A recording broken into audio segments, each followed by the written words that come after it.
You have a choice to make. You can either listen to what the world is going to tell you over and over and over again. I'm in this game 20 plus years, and I still get told all the reasons why we're not going to be able to do what it is we want to do.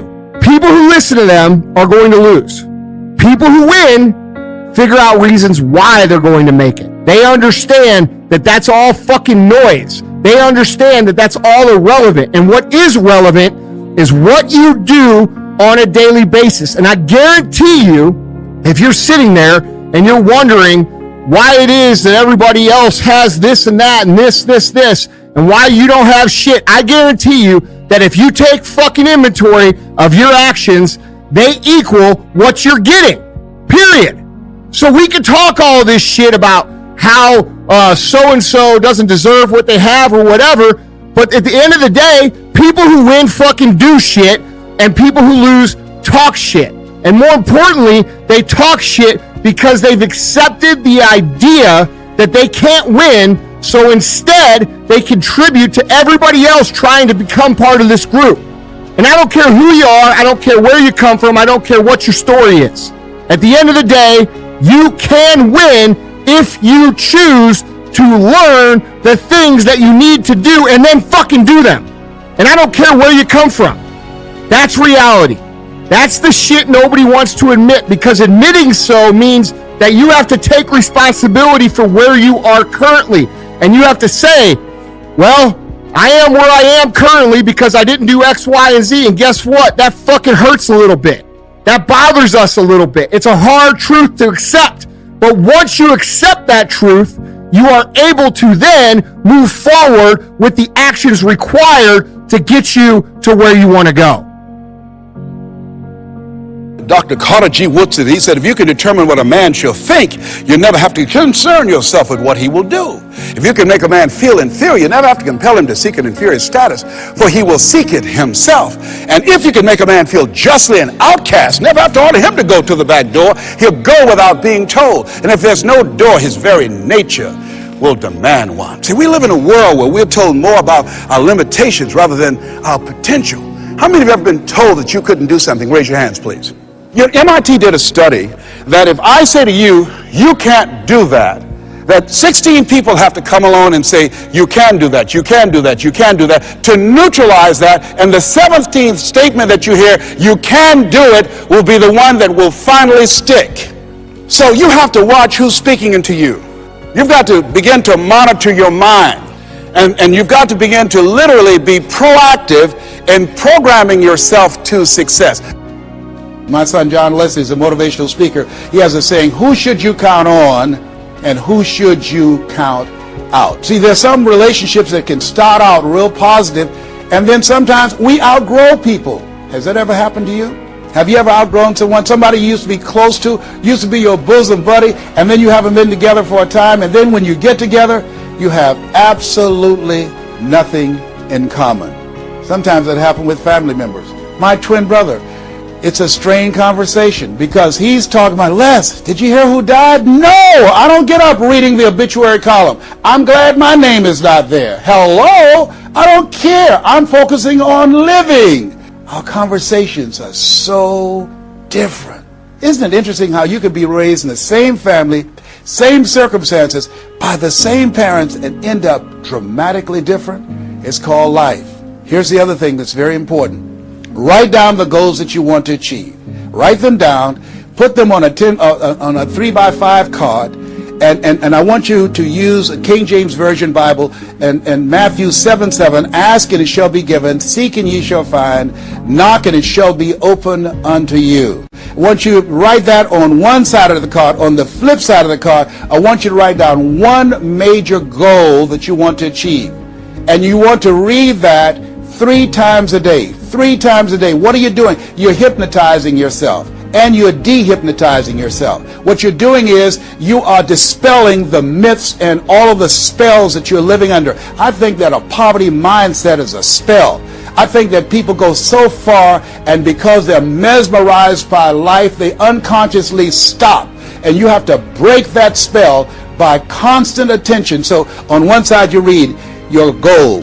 that one major goal 3 times a day. Then the flip side, you flip that scripture over. Ask and it shall be given. Seek and ye shall find. Knock and it shall be given unto you. As you read that every day, 3 times a day, I can tell you, amazing things, breakthroughs will happen for you. Every single great success was at one time a failure.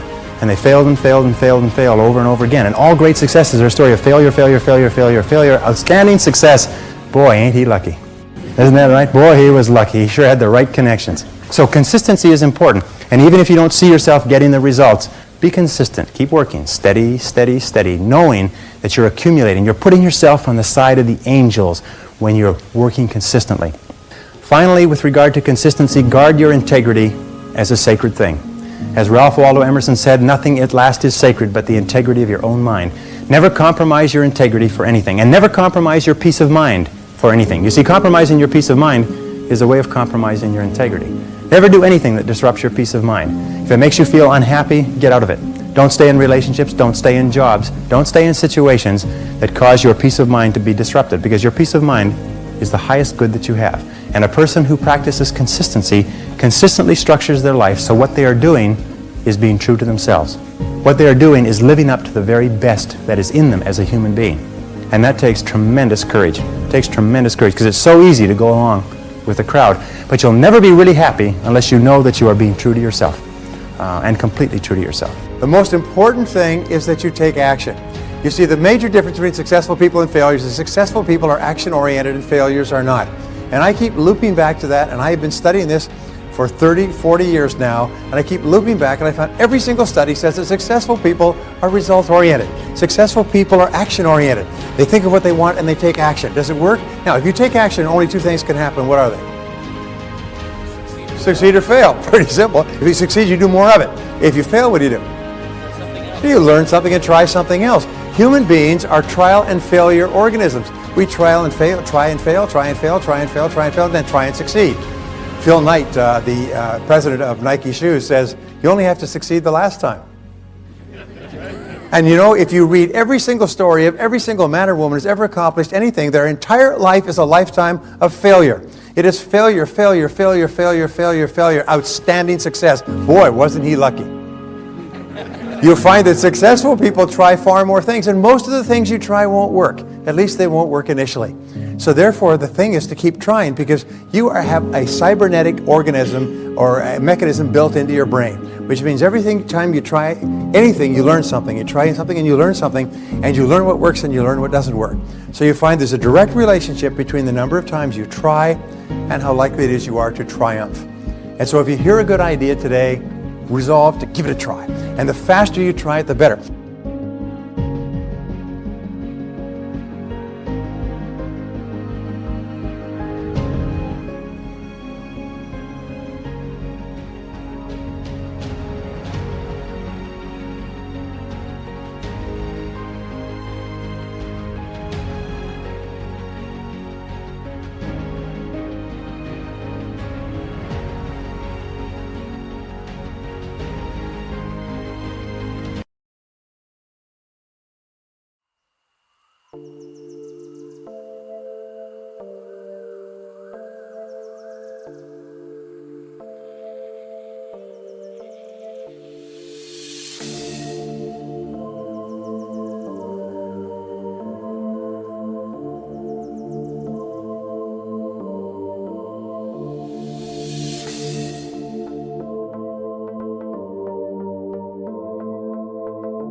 What's up is down, what's left is right.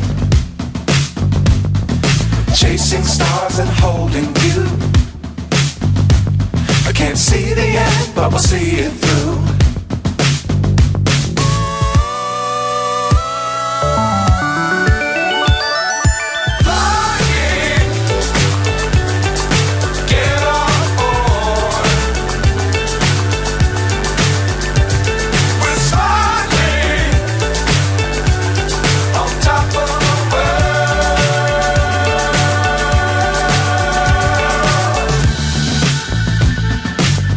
Times don't fly too high. Be sure to keep the ground in sight. Fly forever if you keep it tight. Love the world but keep the sky